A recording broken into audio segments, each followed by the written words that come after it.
J'ai réalisé que la seule chose qui m'attirait vraiment, c'était les images.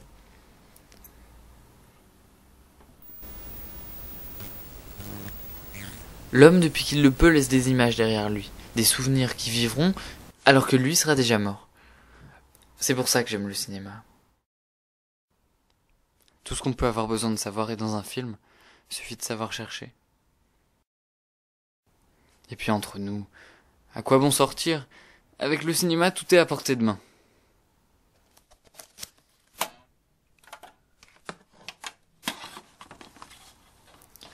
J'ai rencontré tellement de films qui m'ont marqué, tellement qui m'ont touché, tellement qui m'ont ému, tellement qui m'ont nourri. Je me rends bien compte qu'aucun être humain n'arriverait à lui seul à m'apporter autant d'émotions. Grâce au cinéma, j'ai découvert Louise Brooks, Marilyn Monroe, Grace Kelly, et tellement d'autres. Alors à quoi bon arpenter les rues à la recherche d'une potentielle âme sœur? Une âme sœur qui ne se présentera jamais d'ailleurs.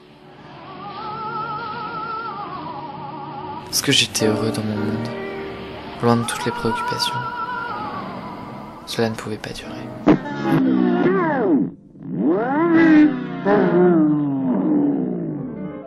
Un jour, d'un seul coup, j'ai eu l'atroce impression d'avoir tout déjà vu et entendu. Les acteurs étaient toujours les mêmes, faisaient toujours les mêmes choses. Parce que tout cela me dégoûtait. Tout cela me dégoûtait.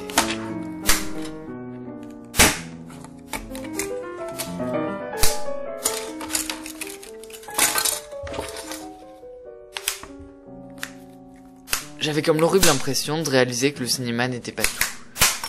Comme s'il me fallait quelque chose de plus excitant, quelque chose de plus vrai.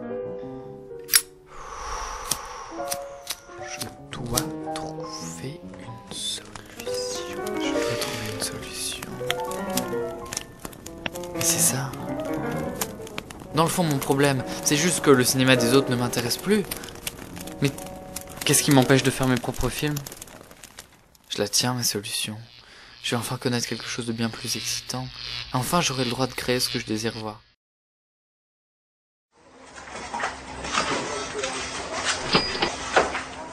Très vite, j'ai écrit des petits scénarios.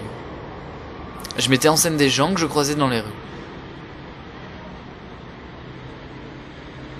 Je pouvais leur faire dire ou leur faire faire exactement ce que je voulais. Il me suffisait de l'imaginer.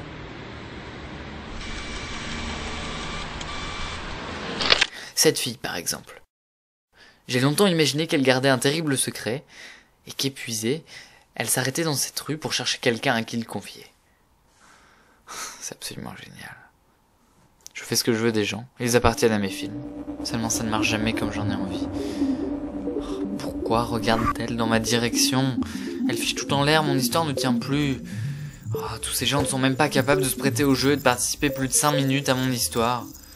À l'avenir, je me filmerai moi-même. Comme ça, pas de mauvaise surprise. De toute façon, j'ai besoin de personne. Je voulais être le seul maître de mes images. Mais quelque chose clochait. Je ne sais pas ce qui se passait, mais mes images m'ennuyaient petit à petit. Mon Dieu, est-ce que c'était ennuyeux de me voir manger, de m'écouter me parler à moi-même. Ou alors de me voir prendre un bain, ça n'intéresse personne, et même pas moi, je le sais bien. Il devait bien exister quelque chose de plus vivant que tout ça.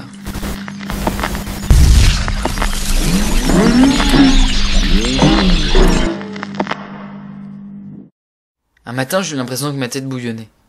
Comme si le monde autour de moi avait un nouveau goût. Non, je corrige. Comme si le monde autour de moi avait enfin un vrai goût. À quoi bon fabriquer des souvenirs à un moment où je ne vivais même plus? Dans ma folie des images, j'en oubliais presque d'être acteur de ma propre vie. Il était grand temps de se rendre